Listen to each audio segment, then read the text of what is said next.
Hello दोस्तों। मैं वापस लौट रहा था। रात के 1 बज चुके थे और ज़ोरदार बारिश हो रही थी। रास्ते में मुझे 18 साल की भीगी हुई कामसिन से लड़की मिली। वे बोली, आज रात के लिए मुझे अपने घर ले चलो। मैं घर में अकेली रहती हूँ, इसीलिए मैं उसे अपने घर ले आया। घर आते ही ज़ोर से बादल गरजे और वह मेरे गले लग गई। मैं उसके हुस्न को देखकर पिघल गया। उस लड़की के भीगे बदन ने मेरे अंदर आग लगा दी। और फिर हेलो दोस्तों, आज की इस कहानी में आप सभी का स्वागत है। मेरा नाम अखिल है और मैं एक पुलिस वाला हूँ। दिन भर ड्यूटी करने के बाद घर में देरी से ही पहुँच पाता हूँ। आज कुछ काम निपटाते रात के 1 बज चुके थे। पुलिस की ड्यूटी में टाइम का वैसे भी कोई ठिकाना नहीं रहता। अभी तक मेरी शादी नहीं हुई थी, इसीलिए मैं घर में अकेला ही रहता हूँ। और यही वजह है कि घर पर जाने की कोई जल्दी नहीं रहती। आज मैं बारिश में भीगता हुआ घर जा रहा था कि रास्ते में अचानक से मेरी बाइक ख़राब हो गई। इतनी रात हो गई थी कि आसपास कोई मदद के लिए भी नहीं था कि तभी मेरी नज़र एक कामसिन सी लड़की पर पड़ी। वह 18 साल की होगी। बारिश में बेटी न जाने क्यों भीग रही थी और ठंड से काँप रही थी। मैं बाइक को घसीटते हुए थोड़ा आगे निकल आया, लेकिन फिर मेरी नज़र उन 5 लोगों पर पड़ी जो बस स्टैंड पे बैठे शराब पी रहे थे और उस लड़की को घूरे जा रहे थे। मुझे ये सब कुछ सही नहीं लगा, तो मैं लड़की के पास वापस मुड़कर आया। उस लड़की से कहा कि इतनी रात को तुम यहाँ क्या कर रही हो? ये कोई सैर करने का समय है? वह अपनी बड़ी बड़ी आंखों से मेरी तरफ एक गुड़िया की तरह देखने लगी। मुझे देखकर उसकी नीली आंखों में डर साफ नजर आ रहा था। मैंने उससे कहा, तुम्हारा यहाँ पर ज़्यादा देर रुकना ठीक नहीं है, तुम अपने घर चली जाओ। उसने मुझे कुछ कहने के लिए अपना मुंह खोला, लेकिन फिर चुप हो गई और अपना सर झुका लिया। उसके लंबे लंबे बाल पूरी तरीके से भीगे हुए थे और होठ से बारिश का रस टपक रहा था। लड़की काफ़ी लंबी और गोरी थी और उसका जिस्म बिल्कुल कयामत था। मैंने कहा, कुछ बोलती क्यों नहीं? चलो मैं तुम्हें घर छोड़ता हूँ। उसने सिर्फ इतना कहा कि वह तो बहुत दूर है। मैंने पूछा, क्या दूर है तुम्हारा घर? उसने हाँ में सिर हिलाया। मैंने कहा, कोई बात नहीं, मैं बाइक से छोड़ दूंगा। और मैंने जैसे ही बाइक स्टार्ट की तो वह स्टार्ट भी हो गई। मैंने सोचा, अचानक से ये बाइक स्टार्ट कैसे हो गई? फिर मैंने उसे कहा, आ जाओ बैठो। उसने कहा, समुंदर के पार है, बाइक से नहीं जा सकते। ये सुनकर मुझे बहुत बड़ा झटका लगा। मैंने पूछा, इस शहर में तुम्हारा कोई रिश्तेदार तो होगा ना? उसने बड़ी मासूमियत से बोला, नहीं, यहाँ मेरा कोई भी नहीं है। उसकी मासूमियत देखकर मुझे कोई डोर उसकी ओर खींचे जा रही थी। मैंने उससे कहा, देखो रात काफ़ी हो गई है, एक काम करो, मेरे घर चलो। कल सुबह मैं तुम्हें तुम्हारे घर वापस भेजने का बंदोबस्त कर दूंगा। मेरी बात सुनकर उसने एक राहत की सांस ली और फिर मेरे साथ चलने को तैयार हो गई। मैं अपनी बाइक पर बैठकर उसे अपने घर लेकर आया। घर पहुंचा और बाइक को स्टैंड कर ही रहा था कि तभी जोर से बादल गरजे। इतनी तेज आवाज़ हुई कि दिल दहल उठा। वे लड़की डर के मारे मुझसे चिपक गई और इतनी जोर से लिपटी कि उसके गोल गोल उभर मेरी छाती पर महसूस हो रहे थे। एक भीगी हुई लड़की मुझसे लिपटी हुई थी। मैं मात्र 21 साल का एक पुलिस वाला था। मेरे अंदर तो ज्वालामुखी फटने लगी थी, पर मैं उस मासूम के साथ कुछ गलत नहीं करना चाहता था, या फिर करना भी चाहता था, कह नहीं सकता। मैं उससे कसकर पकड़ लिया ताकि वे घबराई नहीं। इस भीगे मौसम में उसके जिस्म की गर्मी मेरे जिस्म की आग को बढ़ा रही थी।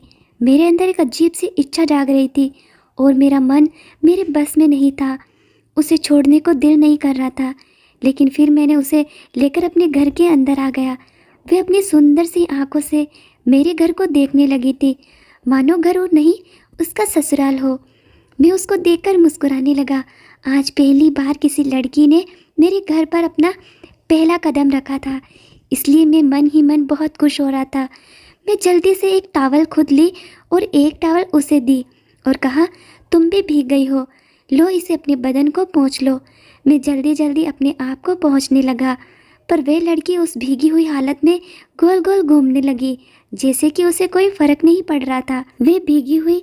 मैंने कहा, अरे ऐसे मत करो, तुम्हें ठंड लग जाएगी। उसने कहा, नहीं लगेगी। समुंदर उसकी बहुत मेरे समझ से बाहर थी, ये क्या कहना चाहती है? समुंदर कौन से समुंदर की बात कर रही है? मैंने सोचा हो सकता है कि समुंदर के किनारे इसका घर हो और इसे भीगने की आदत हो। मैंने जल्दी से अपने कपड़े चेंज कर लिए और उस लड़की को भी मेरा शर्ट लाकर दे दिया। कहा इसे पहन लो, पर वह लड़की गीले कपड़ों में ही मेरे पास आ गई।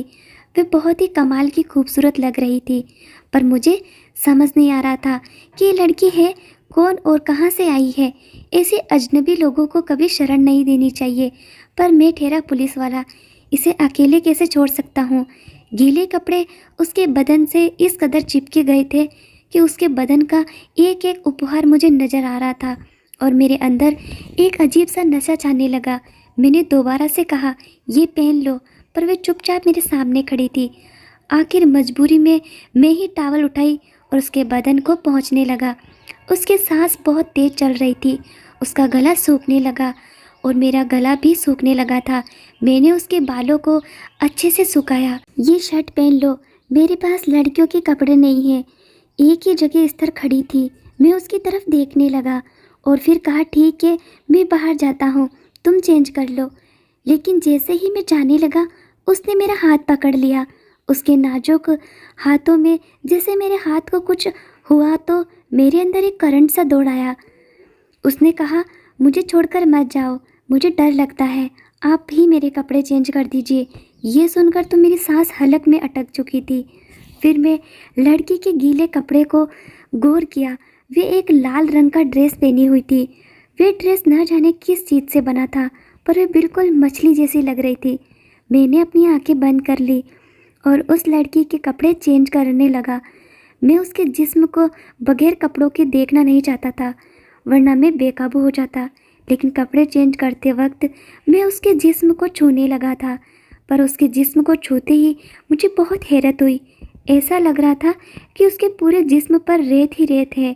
ये महसूस करते ही मैंने अपनी आंखें खोल दी और जैसे ही मेरी नज़र उसके आभूषण जिस पर पड़ी तो मेरे होश ही उड़ गए।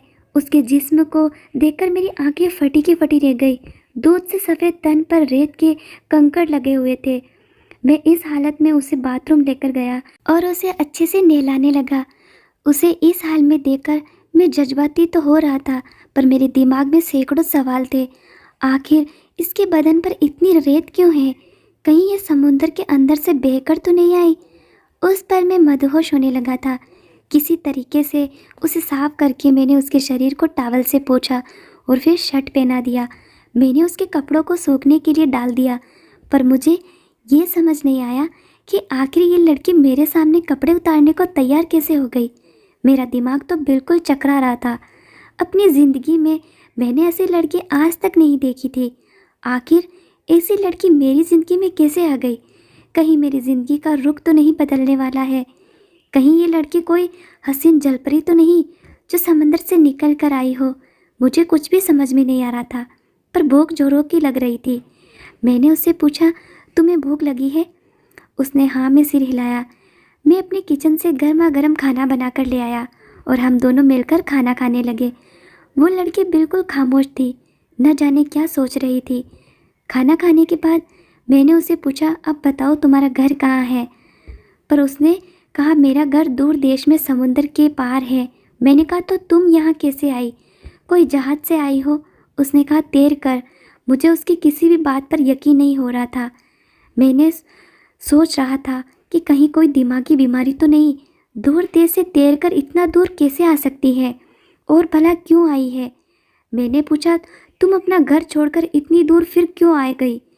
उसने कहा मेरे पापा ने मेरी शादी तय कर दी थी, पर मैं दुनिया देखना चाहती थी, इसीलिए समुद्र की लहरों के साथ तैरती हुई इतनी दूर आ गई थी। मुझे कुछ भी समझ नहीं आ रहा था। रात ज़्यादा हो रही थी और मुझे नींद भी आ रही थी, तो मैंने उससे कहा कि तुम यहाँ कमरे में लेट जाओ, मैं बाहर लेट जाता हूँ। वे बोली नहीं तुम भी यहीं सो जाओ, तुम भी अकेले में डर लगता है।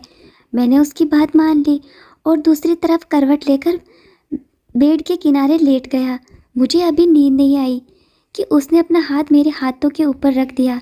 मैं अचानक से उसकी ओर मुड़ा तो देखा कि वे मेरे बिल्कुल करीब आ गई थी और मुझे इस कदर चिपक गई थी कि हमारे बीच की सारी दूरियां नज़दीकियों में बदल गई। मैं सब कुछ भूलकर उस पल में खोने लगा था। अब मैं पूरी तरह बेकाबू हो चुका था और उसे पाने के लिए मचलने लगा था, लेकिन मैं ये सब नहीं करना चाहता था।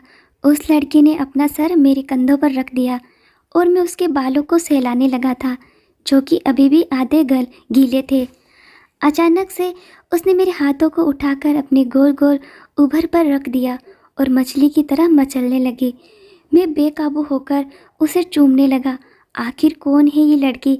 नहीं कोई जलपरी तो नहीं जिससे इस कदर दिल लगा बैठा हो। लड़की ने अपना शर्ट उतार दिया और उसे जादू करने का खुमार इस कदर छाया कि मैं उसे सब भूलकर उसे अपनी तड़पते हुए प्यार से बाहों के अंदर ले लिया। मैं उसे प्यार करने लगा और पूरी रात हमने एक साथ ही गुजार दी। जब आँख खुली तो दोपहर के 11 बज गए थे। वह लड़की उठकर मेरे सामने बैठी हुई थी और एक कॉपी पेन लेकर शायद अपने गांव का कोई चित्र बनाकर मुझे दिखा रही थी। मैंने चित्र को गौर से देखा और कहा, इतना दूर जाने के लिए तो नाव की ज़रूरत पड़ेगी। मैं तुम्हारी तरह तैर नहीं सकता। ये सुनकर उसे यकीन ही नहीं हो रहा था। अगले दिन मैंने एक नाव की व्यवस्था की जो कि मशीन से चलती थी। ना किराए पर लेकर कुछ खाना लिया और उस लड़की के साथ निकल पड़ा और उस नक्शे के हिसाब से मैं चलने लगा था। अचानक मुझे बहुत डर लगने लगा। इस लड़की को जानता तक नहीं और उसकी बातों पर यकीन करके मैं समुंदर में इतनी दूर आ गया था। मुझे तो तैरना भी नहीं आता। ये सोचकर मेरा दिल कांप उठा। मेरे चेहरे का रंग उड़ गया।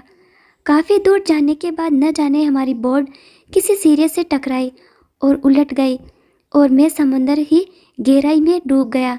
फिर मुझे कुछ भी याद नहीं।